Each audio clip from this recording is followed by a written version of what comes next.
Welcome back to Miss Now Speaks, and today we are going to learn coordinates. We're going to see three different things.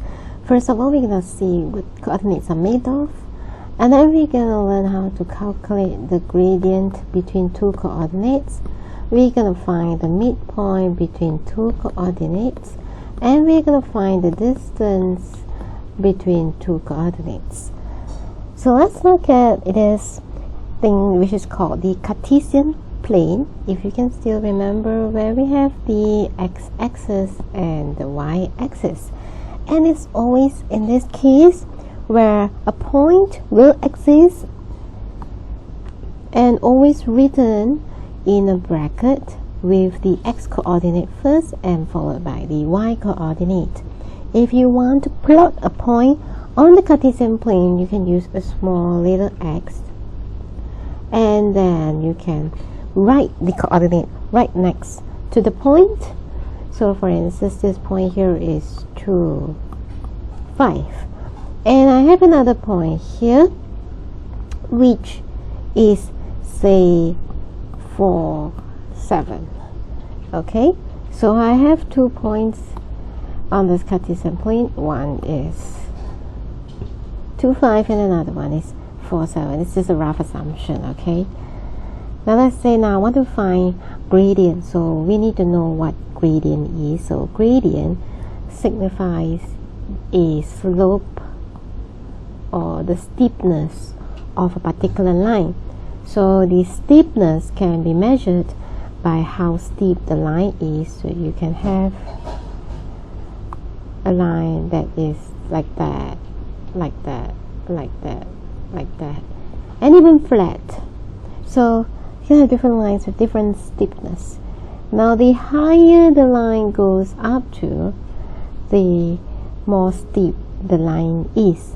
Okay, and a straight line or a horizontal line will always be flat, so the steepness is actually 0.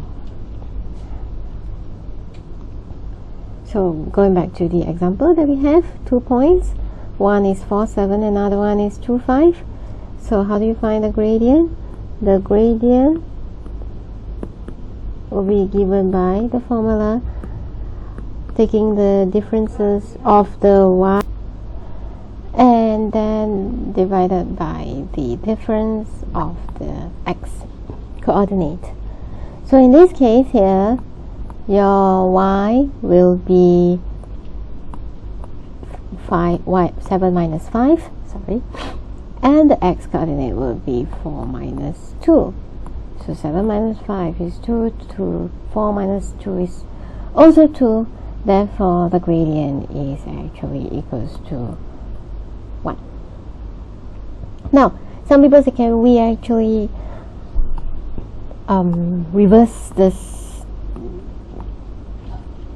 So we'll take like y2 minus y1 over x2 minus y1, and that gives you 5 minus 7, and over 2 minus 4. Yes, you can. You get exactly the same answer. It doesn't matter. Alright, as long as you find the differences between the 2 points, that's all. Okay, now let's say you want to find the midpoint between these 2 points instead. And that connects this 2 point here. Okay, and you want to find the midpoint. So the midpoint will probably be somewhere here. Okay, so I want to find this midpoint, so I'm not sure what is this midpoint. So the midpoint formula says that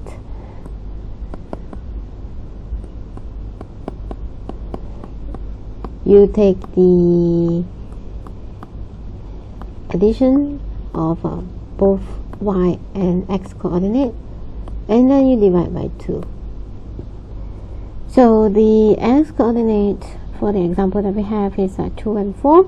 So just plus them up and divide by 2. And the y coordinate will be 5 and 7. Just plus and divide by 2. 2 plus 4 is 6. 6 divided by 2 is 3. 5 plus 7 is 12. 12 divided by 2 is 6. And therefore, this midpoint here is actually 3 and 6. Well, yeah, it kind of makes sense, right? Because in between 2 and 4 is actually a 3. In between 5 and 7 is actually a 6. Okay, And lastly, we have distance. So how do you calculate distance? So we want to find the distance, means we actually want to find out the length of this line here, this black line here. How long is this length? Obviously, it's measured in units, since we are dealing with a Cartesian plane. Okay, so we're going to find it in units. So therefore, the formula to find the length or the distance between 2 points will be taking the differences of the coordinate x plus with the differences of the coordinate y, square them up, and then square root the entire value.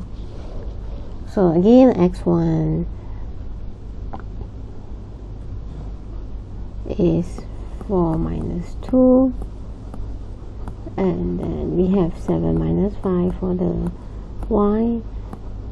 Don't forget to square root the whole thing. So 4 minus 2 is 2, 2 squared. 7 minus 2 is also 2, so 2 squared. I'm going to just show this step for you. 2 squared is 4, 4 plus 4 is 8 square. So you can also just use a calculator to calculate out and this will give you 2.82 units. Okay, so that's all for coordinates, and you have learned 3 things today. Make sure you try out some examples to make sure you have really mastered this. Thank you and see you again. Bye bye.